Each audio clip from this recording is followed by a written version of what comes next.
Welcome to Back 40 Auto Works. Just a really short video today. We're all about the short videos the last couple of days because there's a lot of things on the go. So out here in the shop, and you saw my last full video that we got the motor sitting down in the Hudson. So that was a big win. Still got to make a transmission mount, put the transmission up, in place. But it's bolted to the back of the motor. It's there. It's not going anywhere. And a friend of mine said to me, you could have saved yourself a lot of time by putting those two halves of the mounts together and setting her down and tacking her. Yeah, should have thought of that, but I didn't. Anyway, thanks, Wayne. I appreciate that. We'll try that next time for sure. And now that she's in the car, I've been thinking that maybe I will actually try and get it to run. All I got to do is put the plenum on and reconnect some of these pieces of harness and stuff like that. There's more harness over there in the bucket. I have everything out of the old Silverado. I would like to get it to run without having to flash the computer, but that's probably not going to happen. There's a tote here full of wire and harness, and the one beside it that my tools are sitting on, I've got other bits and pieces in it as well. So everything from the harness from the front of the truck, in the truck from the front to the back, except for the door harnesses are here. And then everything else is sitting in the trunk of the Hudson. Cluster, fuse boxes, the plenum, which has to go on an air box. Steering column is laying down underneath the car. The drive shaft is under the car, because as you can see, there's not a tremendous amount of room in this shop. She's pretty packed full. Oh, not to make anybody dizzy there. However, I think we'll definitely try and fit the column in the next couple of days for anybody who's interested in seeing that. And I think I will go with the Silverado column. I just got to fix the ignition switch in it. I don't want to go too far with things, so I still have some sanding and painting to do in there. The seats are just sitting in there. However, sometimes you need to just move around to different places in your project to keep yourself interested, which I know a lot of people say that's not a good idea. You should start in one place and finish in one place.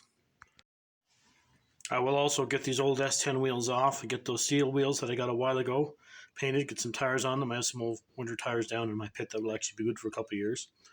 And get the baby moons on, hopefully in the next week or two. And maybe we'll mount the back seats and get a general idea where everything has to go so that I can pull it all out and paint it all at once, and that work is done. So yeah, just a little bit here and there over the next couple of weeks. I'll do what I can and I'll film what I can. We're going to be a pretty busy week coming up here with just run around in general.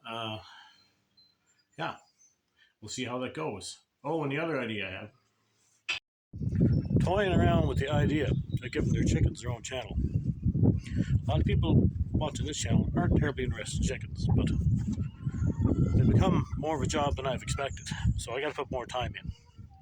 That's always the way things are. Project Snowball, even chickens. I should let them out anyway. It's been a while since they've been out.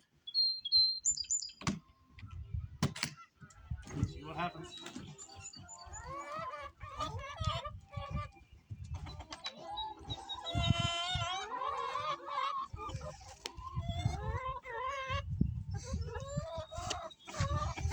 What do you think, girls? Huh? It's your own channel? Maybe. We'll see. Part of that is because I need to make a better fencing area here for this coop. So I need to run back over there along the field, basically where the rose bushes are.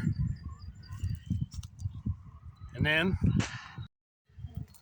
behind my shop here, where the tree line is, I'm going to run them right up to that other building, the woodshed there, and fence all that in. I'll have to move the doors to the Imperial. This should give them enough of a run. And then they'll have basically from where the shop starts here to where the shop ends on this side. And that's going to take a lot of work. I've been collecting old pallets and stuff because I am a scrounger, and some old sections of fence from when the kids were small. So yeah, fence that in and see how that goes. We also have eggs in the incubator that are going to hatch in about 8 or 9 days, so I got to get moving and get a spot for those chicks. And you can't keep young chicks and older hens together, so I got to make a new spot for them. I'm thinking along the wall of the shop here between the coop and the shop. Just a nice little area where they can still see one another, so they get used to the idea of each other being there. And as the young chicks get older, we'll be able to integrate them later on. And Sierra's in 4-H, and she's wanting to do some kind of fancy poultry. But I don't know much about that. Same as the car channel. I'm learning everything as I go along, so we'll see what happens there. So yeah, if anybody thinks the chickens should have their own channel, chime in. It'd be great. See if I can manage 2 channels. This one's small and doesn't have a tremendous amount of activity on it, but I'm very thankful for what is on it. I think we can certainly try handle another one for now, especially since the chickens are going to be as busy as they are. We'll see what happens.